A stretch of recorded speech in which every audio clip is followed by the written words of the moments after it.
Hey there, YouTube. What do you guys think about keeping a belief journal?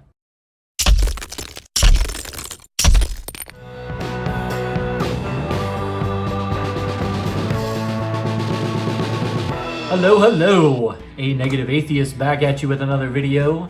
Today we are going to talk about keeping a belief diary or journal, however you choose to suss that term up. So for me, I just decided to start this recently. This wasn't a suggestion that I found from anybody.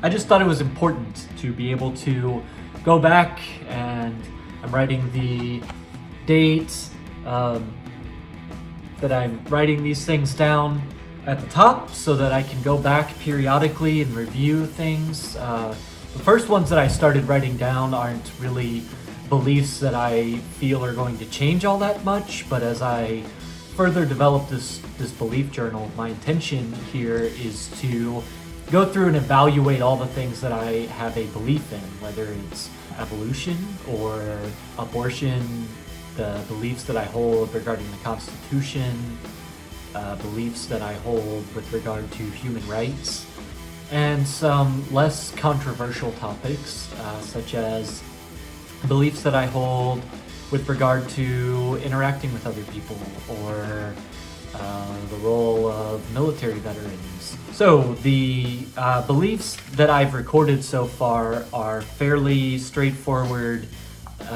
beliefs that I don't find that I will deviate from all that much, but my intention as I go forward in this project is to come up with more and more things that I hold beliefs about and recognize that I hold beliefs about those, and then be able to articulate reasons why I believe them and to evaluate whether or not I have good reasons to hold those beliefs to begin with.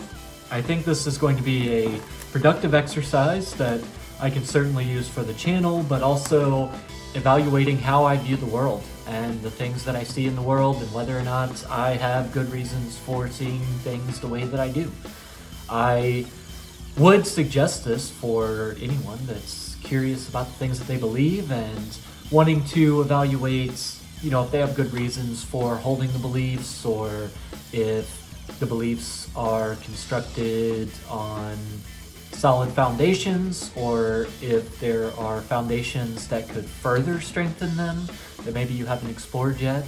It will also give me a basis for which I can take those beliefs and seek out opposition to those beliefs, find appropriate methods to question my beliefs, what kind of things I should look at regarding the beliefs that I hold currently, and to also go back through and maybe evaluate those and strengthen them if they need strengthened, or change them if they need change. I've written a couple things in here that I'd like to share with you right away, and this was dated on the 21st of July, so not too long from the date that I'm recording this, but probably a little ways out from the date that I released this video. However, the very first thing that I put was: the divisive nature of party politics is reliably defeating the development of ideas through logic, reasoning, and understanding. Meaning that party politics are very divisive in nature, that I think anyone could agree with, and I believe that division in our country and in our culture breaks down the formation of ideas that we would normally have through common interactions, dialogue, and expressing of ideas the normal way, without the biases that are already present within our culture. This first belief is based on a lot of the ideas that I presented before in several of my videos, particularly the one regarding politics and religion, and how these really strongly held beliefs generate an oppositional view that automatically holds any kind of stance opposite of them in disbelief, or makes them easy to disregard. You strawman somebody's arguments, and then it's very easy to refute that argument. Meaning, strawman, of course, being a fallacy where you do not set up the opposing argument very well, and for whatever reason, sometimes it's intentional, sometimes it's unintentional, but you do not demonstrate their argument fully in such a way that it's easier to defeat through logic, reasoning, and debate. This is one of the reasons that I'm not a huge fan of debate the way that it currently takes place in our culture. I think that it becomes more about who's better at debate or better at arguing their point rather than the validity of their standpoint to begin with. And this is why I'm encouraging open dialogue and conversation, communication between people, rather than debate. You know, there are a lot of valid reasons why you would want to debate somebody if you both hold very strong viewpoints that are in opposition, for instance, or if you both have very valid reasons or very strong foundations for your belief and you want to evaluate those honestly, rationally, in an open forum to convince other people or to try to convince the opponent, if you will. And I just find this, it's fascinating, it's interesting to me, I enjoy watching debates, but I find this to be counterproductive when it comes to open discourse. I'm more into evaluating somebody's beliefs for myself in the most logical and rational open way that I can, but also I'm really into allowing somebody else the freedom to view their beliefs from an outside perspective.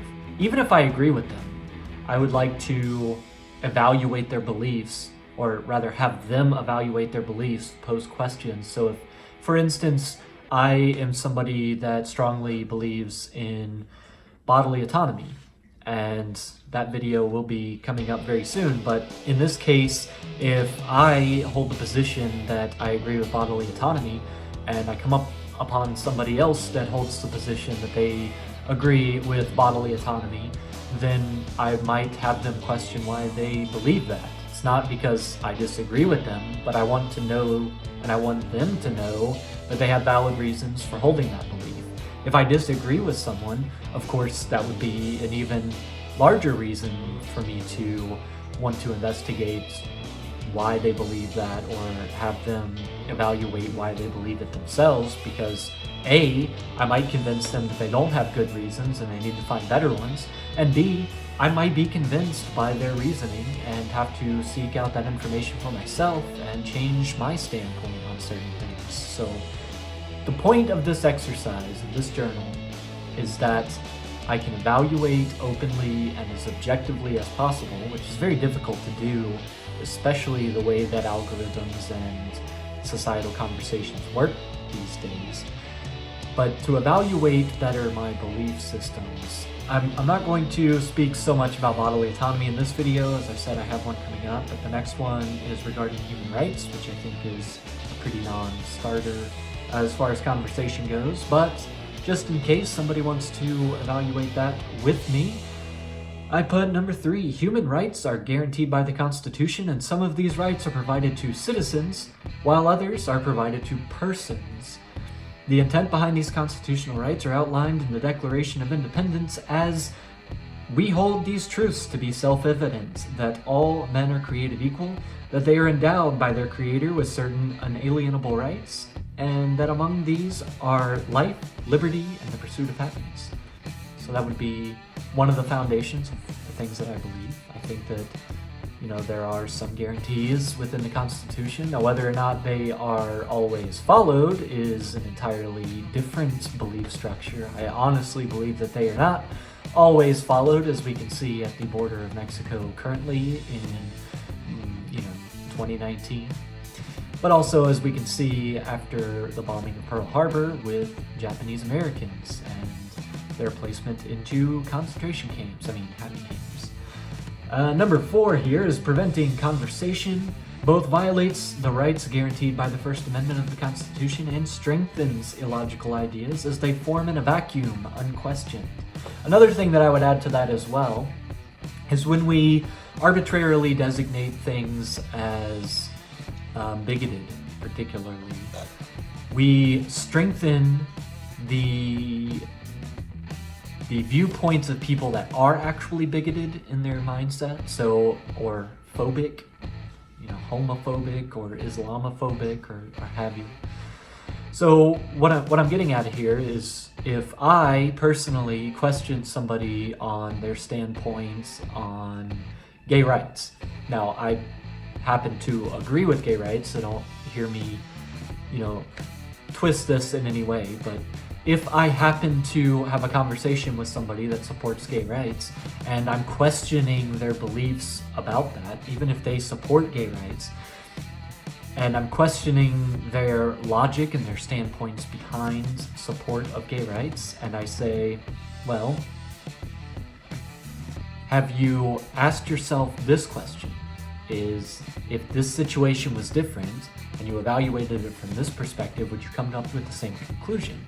And that's essentially what I like to do in conversation. If somebody says that, well, they believe that a book told them that homosexuality is absolutely one of the best possible outcomes of humanity and more people should be of a homosexual persuasion, and I questioned them and said, well, what valid reason do you have in believing that book? I've read other books that claim the exact opposite, and how could you put your faith, which I dislike that word, but your belief in this book instead of this other book? What are the criteria in which you're evaluating?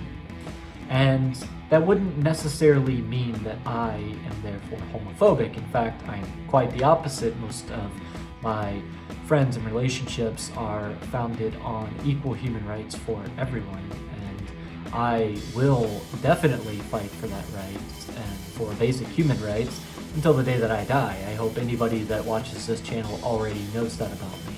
But the same can be true for Christian beliefs and Mormon beliefs, which is a derivative of Christianity.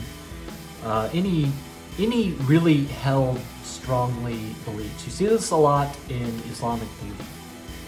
So if I decide that I personally do not believe that the Prophet Muhammad flew to the moon on a winged horse, and somebody was to take that information and label me as Islamophobic, that's simply not the case. I would argue that I support people's right to believe whatever they believe, hence my first conversation about the First Amendment of the Constitution and the outlining of those reasons in the Declaration of Independence.